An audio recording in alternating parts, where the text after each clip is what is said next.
Bismillahirrahmanirrahim. Assalamualaikum warahmatullahi wabarakatuh. Waalaikumsalam warahmatullahi wabarakatuh. Alhamdulillahi rabbil alamin.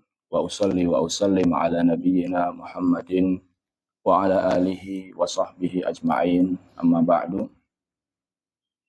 Kaum muslimin dan muslimat rahimani wa rahimakumullahu ta'ala.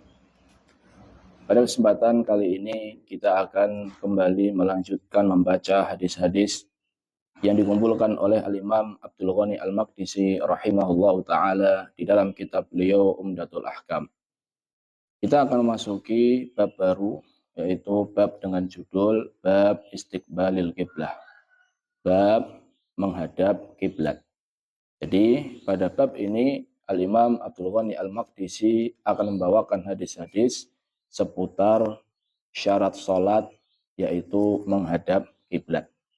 Kaum muslimin dan muslimat rahimani wa rahimakumullah ta'ala. Menghadap kiblat di dalam salat itu merupakan syarat salat.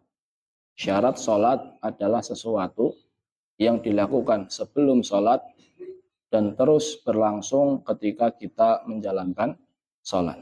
Ini syarat salat, seperti menghadap kiblat, kemudian berwudu, berpakaian suci, dan seterusnya. Itu kita persiapkan sebelum kita sholat. Dan itu harus terus ada ketika kita sholat. Sedangkan rukun sholat itu adalah apa yang ada di dalam sholat itu sendiri. Seperti takbiratul ihram, kemudian sujud, ruku, ini merupakan rukun sholat. Sedangkan menghadap kiblat ini merupakan apa? Syarat sholat. Dan para ulama telah menukil ijma', kesepakatan bahwasannya menghadap kiblat ini merupakan syarat salat. Allah Ta'ala berfirman, wa min haitsu kharajta fawalli wajhaka syatral masjidil haram. Dari manapun kamu keluar, maka palingkanlah, hadapkanlah wajahmu ke arah masjidil haram. Maksudnya ke arah kiblat. Nabi SAW ketika mengajarkan orang yang salatnya salah, yang dikenal dengan al-musi' salatahu. Apa kata Nabi SAW? Idza qumta ila shalah fa asbighil wudu tsumma istaqbilil qiblah.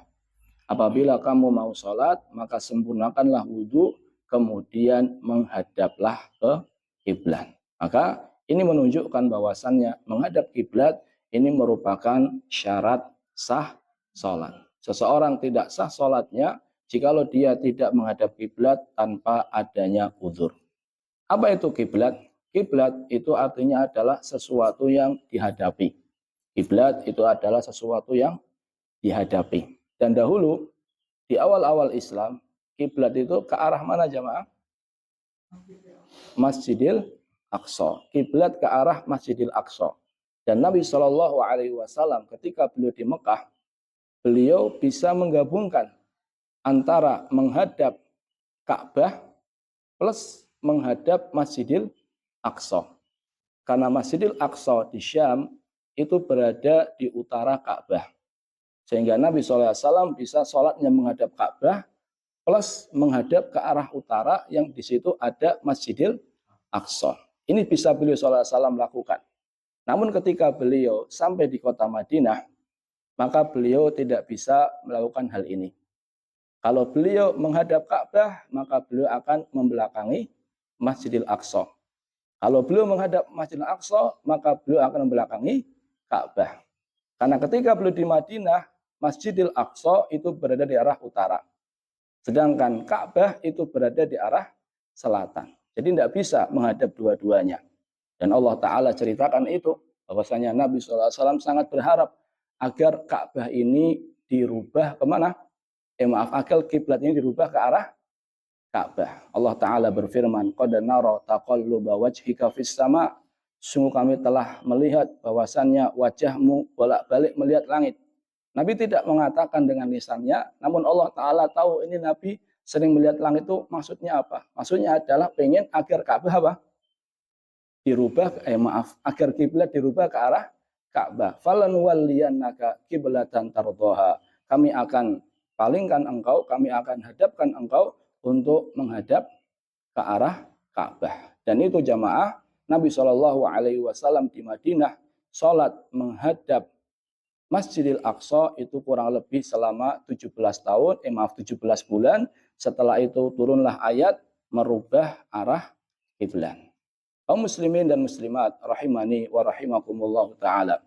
Bagi orang yang dia berada di hadapan Ka'bah, maka wajib bagi dia untuk menghadap Ka'bah, benar-benar menghadap Ka'bah. Benar-benar di hadapannya adalah Ka'bah. Adapun orang yang jauh dari Ka'bah, maka yang wajib bagi dia adalah syatrul Masjidil Haram, ke arah Masjidil Haram. Kalau bagi kita, ke arah mana? Ke arah barat. Asalkan ke arah barat, walaupun tidak pas kena Ka'bah, maka ini dibolehkan. Karena Nabi SAW bersabda, bainal masyriqi wal maghribi kiblatun.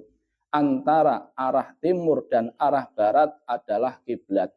Ini Nabi bersabda untuk penduduk mana? Madinah. Jadi penduduk Madinah itu antara timur dan barat itu Ka'bah. Karena Ka'bahnya berada di arah selatan. Sehingga antara timur dan barat itu sudah termasuk apa? Ka'bah. Ini menunjukkan bagi mereka yang tidak melihat Ka'bah jamaah, maka dia berusaha sholat menghadap arah Ka'bah walaupun mungkin tidak pas mengenai Ka'bah. Ini muqaddimah. Sekarang kita masuki hadis pertama. An Abdillah bin Umar radhiyallahu taala anhuma anna Rasulullah sallallahu alaihi wasallam, dari Abdullah bin Umar, semoga Allah taala meridhai keduanya, bahwasannya Rasulullah sallallahu alaihi wasallam kana yusabbihu ala dhahri rahilatihi. Nabi sallallahu alaihi wasallam beliau yusabbih. Yusabbih itu artinya yatanafal, salat sunnah. Beliau salat sunnah ala dhahri rahilatihi, di atas punggung ontanya. Jadi Nabi SAW beliau salat sunnah ketika menaiki onta. Haitsu tawajjaha bihi, haitsu kana wajhu, kemanapun onta itu bergerak. Jadi mau onta ini bergeraknya mengarah kiblat, ya Nabi tetap salat. Mau ke arah selain kiblat, Nabi tetap salat. Yumi'u bi ra'sihi, kata Abdullah bin Umar, beliau sallallahu alaihi wasallam ketika sujud, ketika rukuk, beliau menundukkan kepalanya. Hanya saja ketika sujud kepalanya lebih apa? Lebih rendah lagi. Wa kana Ibnu Umar yaf'aluhu, dan Ibnu Umar radhiyallahu taala anhuma jamaah, beliau dahulu melakukan hal serupa dengan apa yang dilakukan oleh Nabi sallallahu alaihi wasallam. Disebutkan dalam riwayat Muslim, ghaira annahu la yusalli 'alaiha al-maktubah. Hanya saja Nabi Shallallahu alaihi wasallam tidak melakukan hal itu untuk menjalankan salat wajib. Jadi Nabi Shallallahu alaihi wasallam salat di atas kendaraan, kemudian walaupun tidak menghadap kiblat, ini Nabi Shallallahu alaihi wasallam hanya beliau lakukan untuk salat apa? Sunnah. Kaum muslimin dan muslimat rahimani wa rahimakumullah taala. Ada dua poin yang ingin saya sampaikan. Yang pertama adalah disyariatkannya sholat di atas kendaraan walaupun tidak menghadap kiblat. Disyariatkannya sholat di atas kendaraan walaupun tidak menghadap kiblat. Namun hal ini harus terpenuhi dua syarat. Yang pertama adalah an yakuna fi safarin. Yang pertama adalah hal itu dilakukan ketika dalam kondisi safar. Jadi ketika kita dalam kondisi safar, kemudian kita mau sholat sunnah, maka boleh kita sholat di atas kendaraan kita walaupun tidak menghadap kiblat. Hanya saja para ulama berbeda pendapat, apakah pertama kali itu harus menghadap kiblat atau tidak. Jadi pertama kali takbir harus menghadap kiblat, setelah itu mau menghadap mana saja boleh atau tidak. Ada dua pendapat, namun kalau kita pengen hati-hati, pertama kali kita menghadap kiblat. Setelah itu mau menghadap kemana saja, maka tidak masalah. Ini yang pertama kita lakukan ketika kita safar. Yang kedua adalah an yakuna mutanaffila. Hendaknya itu dilakukan ketika sholat apa? Sunnah. Adapun ketika sholat wajib jamaah, maka tidak sholat di atas kendaraan kecuali dalam dua kondisi. Yang pertama adalah apabila memungkinkan bagi kita untuk melakukan semua syarat sah sholat. Jadi contohnya kita naik kendaraan, contohnya apa? Pesawat atau kereta. Memungkinkan bagi kita untuk melakukan semua syarat sah sholat. Seperti berdiri, kemudian apa? Menghadap kiblat. Maka dalam kondisi seperti ini dibolehkan. Jadi ketika kita di atas kendaraan, kita bisa menjalankan semua syarat sholat, semua rukun sholat, maka tidak masalah. Yang kedua, tidak memungkinkan. Mungkin dia tidak bisa berdiri dan seterusnya. Ini boleh jikalau takut keluar waktu. Takut waktu habis. Contohnya, dia mau sholat asar. Dia tahu bahwasannya pesawat baru akan sampai bandara setelah maghrib atau setelah isya. Maka dalam kondisi seperti itu jamaah, dia boleh sholat di atas pesawat walaupun tidak terpenuhi apanya? Syaratnya dan rukun-rukunnya. Tapi kalau seandainya memungkinkan bagi dia untuk sholat tidak di atas kendaraan, artinya dia tahu bahwasannya pesawat akan sampai di bandara sebelum maghrib, maka lebih baik bagi dia untuk sholat di mana?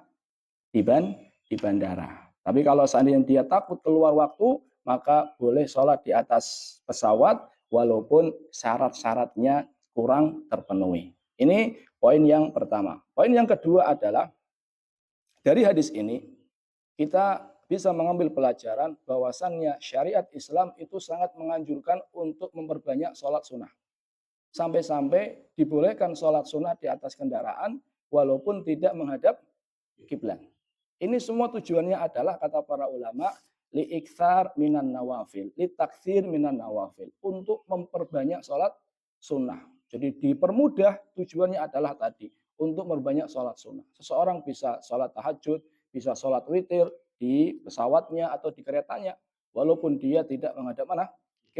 Kiblat. Karena tujuannya adalah untuk memperbanyak sholat sunnah sehingga di situ dipermudahkan. Kita ingat sabda Nabi Shallallahu Alaihi Wasallam, "Wa man kana min ahli shalah, du'iya min babis shalah." Siapa yang ahli sholat, artinya wajibnya dia lakukan, sunnah-sunnahnya dia lakukan, du'iya min babis shalah. Kelak dia akan dipanggil, dipersilahkan masuk surga melalui pintu yang namanya apa? Pintu sholat. Jadi orang yang dia itu ahli sholat, wajib dia lakukan, sunnah dia lakukan, nanti dia akan dipersilahkan untuk masuk dalam surga Allah Ta'ala melalui pintu sholat. Wallahu ta'ala alam bisawab. Terima kasih atas perhatiannya. Mohon maaf atas segala kesalahan. Kita tutup dengan doa kafaratul majlis. Subhanakallahumma bihamdika asyhadu an la ilaha illa anta astaghfiruka wa atubu ilaih. Wassalamualaikum warahmatullahi wabarakatuh. Waalaikumsalam warahmatullahi wabarakatuh.